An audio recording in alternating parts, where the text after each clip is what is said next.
Alors, pour remplir l'intérieur, c'est vrai qu'on peut le faire à la brosse, mais c'est intéressant de voir qu'on peut aussi le faire automatiquement. Donc, je vais enlever l'œil en face de RVB pour ne plus voir que la couche alpha.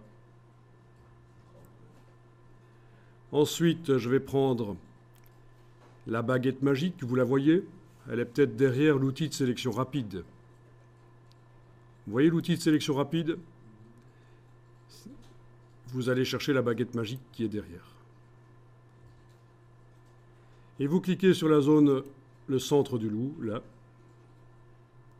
Est-ce que ça sélectionne bien? Ça ne déborde pas? Vous n'avez pas laissé des trous? Ça marche comme il faut, ça sélectionne le centre.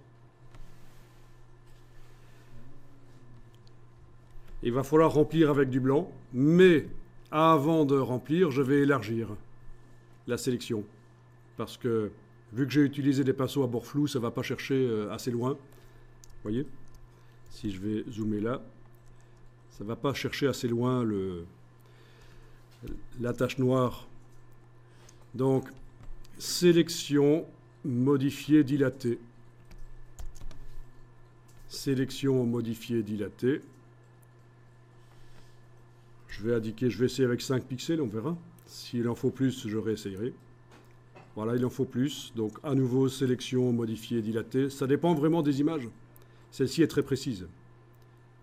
Encore une fois, sélection, modifier, dilater. Finalement, je pense qu'il fallait bien avoir 15 pixels de dilatation. Voire même 20.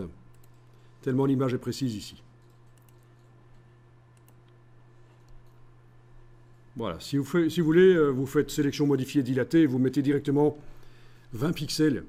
Moi, j'ai dû aller 4 fois dedans parce que j'ai fait 5 pixels à chaque fois. Et donc, édition, remplir avec... Remplir avec quoi? Ben avec blanc, par exemple.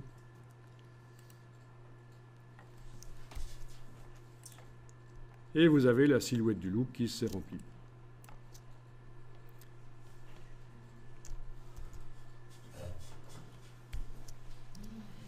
Bon, maintenant, si vous voulez le faire au pinceau, ça marche aussi.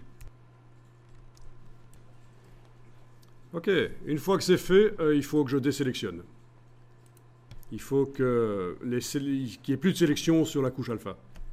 Je travaille sur tous les pixels de la couche alpha. Donc, sélection, désélectionner.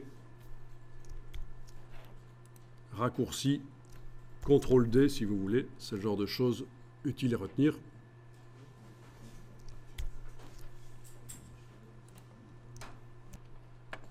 Voilà, et vous voyez qu'il reste des petites corrections à faire chez moi, au pinceau, en blanc.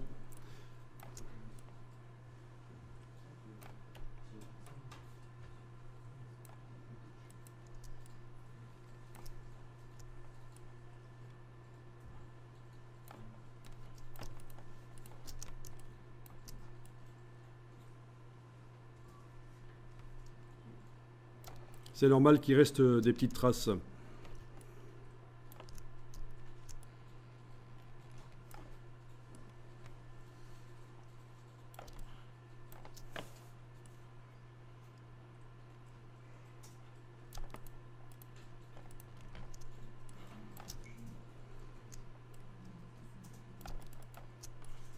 Tant que j'y suis, je vais aussi dessiner en noir pour enlever des petites traces que j'ai laissées là autour de la queue.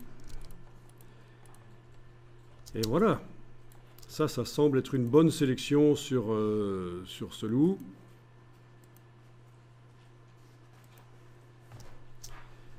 Si vous avez bien fait le travail, vous devriez voir qu'à différents endroits du loup, vous avez différentes zones de flou, plus ou moins fortes. Pour les pattes et la tête, c'est pas tellement flou, mais pour le dessus et le ventre, là, c'est flou. Pour la queue, c'est flou.